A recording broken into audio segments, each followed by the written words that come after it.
The darkness of death was only a brief reprieve before the burning cold of the goblin's nest returned.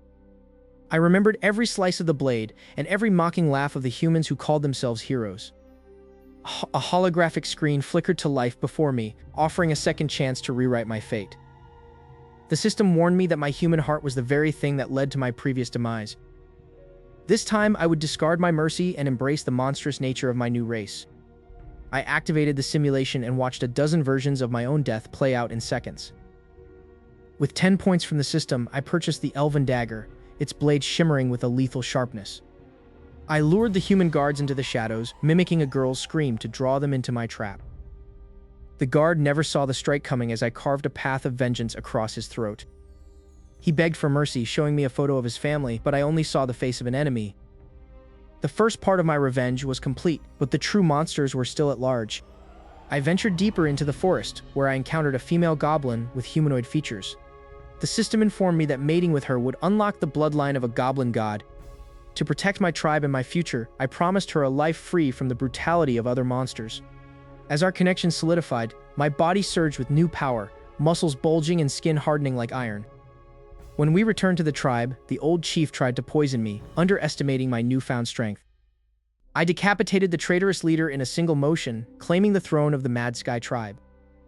I declared myself the new leader, promising my followers a future where they would hunt rather than be hunted. My next move was the Elven Forest, a place of valuable resources and even more valuable bloodlines. I trained my warriors to hunt magical beasts, absorbing their essence to level up the entire tribe. We captured the elf princess Kasana after she fell into our ambush during her investigation. She spoke of mercy, but I only showed her the reality of the food chain she had once dominated. The Elven Queen soon followed, surrendering her entire tribe to preserve her people's bloodline. With the elves integrated into the tribe, the second generation of hybrid warriors began to be born. My power was growing, but the shadow of the human sword saint still loomed over my destiny. I infiltrated Bright City under the cover of a stealth spell, watching my enemies celebrate their false peace. I found Loder in a tavern, bragging about his false heroics while he drank away his fear. He had no idea that the monster he had tortured was standing right behind him. The arrival of the dragon horde provided the perfect chaos for my plan to unfold. While the Sword Saint fought the Mother of Dragons, my forces swarmed the city streets. I captured Loder and the Saint Avea during the retreat, dragging them into the sewers. Back at the village, I made sure they felt every ounce of the pain they had once inflicted on me. Avea's sacred constitution could not save her from the darkness I forced her to endure. I offered her a choice: remain a broken saint or become my loyal, obedient pet. She chose to live, barking like a dog at my command while Loder watched in absolute despair. To further my power, I lured the Mother of Dragons into an alliance against the human kingdom. I bathed in her dragon blood, evolving my entire tribe into the legendary heroic species. When a group of elite human adventurers tried to invade, they were met by an army they couldn't comprehend. Even the legendary Goblin Slayer was intrigued by my intelligence, dropping her guard to join my cause. The foundations of my empire were set, and soon the entire world would bow to the Goblin God. The Forest of the Elves was merely the first cornerstone of my rising dominion. I looked down at my new hybrid warriors, their eyes glowing with a mixture of goblin ferocity and elven grace. To crush the humans of Bright City, I needed a force that transcended mere numbers. Legend spoke of a great dragon resting within the volcanic peaks of the Iron Mountains. I embarked alone, leaving my commanders to continue the training of the rank and file. The heat became a physical weight, pressing against my green skin as I climbed higher. Suddenly, the ground trembled under the weight of a creature that defied the laws of nature. The Mother of Dragons emerged from the shadows, her scales shimmering like polished obsidian. I did not kneel, for a god of goblins bows to no beast. I offered her a pact that would grant her the souls of 1,000 knights in exchange for her fire. Her laughter was a low rumble that shook the very foundations of the mountain. The deal was struck in blood and ancient magic. Now the road to Bright City lay open, and my memory of their cruelty burned hotter than dragon breath. I reconvened with my army at the border of the human kingdom. Bright City appeared on the horizon, its white walls a mockery of the purity it claimed to represent. I gave the signal, and the sky was instantly eclipsed by the wings of the great dragon. The first wave of fire turned the city's outer gate into a molten river of stone. My hybrid warriors swarmed the breaches, their speed catching the human guards off balance. Human cries for mercy filled the air, but I had none left to give. I spotted the silver armor of the Holy Knights trying to form a defensive line near the cathedral. Among them stood Loder, the man who had personally branded my flesh in my previous life. I lunged forward, my system-enhanced strength turning me into a blur of green death. My blade met his sword with a force that shattered the pavement beneath our feet. "Do you remember the goblin you tortured for sport?" I whispered into his ear. The recognition in his eyes was the most delicious thing I had ever tasted. I broke his knees with a single kick, watching him fall to the dirt where he belonged. A beam of holy light descended from the cathedral, nearly scorching my arm. There she stood, Saint Ivea, her hands clasped in prayer as she tried to banish my presence. "Your God cannot hear you inside this cage of fire, little saint." I lunged through her barrier, the dark energy of my system devouring her light. I grabbed her by the throat, feeling the frantic pulse of her life against my palm. Bright City had fallen, and its two greatest icons were now my property. I ordered my goblins to drag them back to the deepest pits of my new capital. Back at the Mad Sky Tribe's fortress, I began the process of rewriting their souls. For Loder, I used physical agony combined with the simulation system to show him 1,000 deaths. For Ivea, I used a more delicate touch, slowly poisoning her faith with the truth of her church's corruption.